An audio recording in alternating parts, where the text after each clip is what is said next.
বিভিন্ন সংগঠন ছেড়ে বিজেপি এল অ্যান্ড লিগাল সেলের পতাকা তলে এলো 20 জন আইনজীবী। বুধবার এক অনুষ্ঠানের মধ্য দিয়ে নবাগতদের দলে বরণ করা হয়। দিনের অনুষ্ঠানে উপস্থিত ছিলেন বিজেপি প্রদেশ সাধারণ সম্পাদক টিঙ্কু রায়, ছিলেন বিজেপি প্রদেশ সহ সম্পাদিকা পাপিয়া দত্ত সহ আইনজীবী সেলের নেতৃবৃন্দ।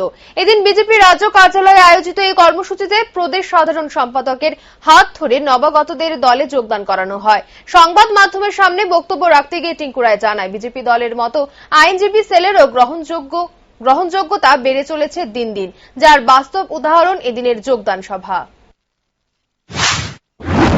ভারতীয় জনতা পার্টির পক্ষ থেকে যারা আজকে লয়ার যারা এখানে জয়েন করেছে বিজেপিতে, তাদেরকে স্বাগত জানাই এবং আমরা আশা রাখছি তাদের কাছে আমাদের সংগঠন আরো শক্তিশালী হবে এবং আমাদের বিচারধারা, আমাদের যে এখানকার সরকারের ডেভেলপমেন্টের কাজগুলো, কেন্দ্র সরকারের ডেভেলপমেন্টের কাজগুলো মানুষের কাছে আরো ভালোভাবে পৌঁছানো সম্ভব হবে।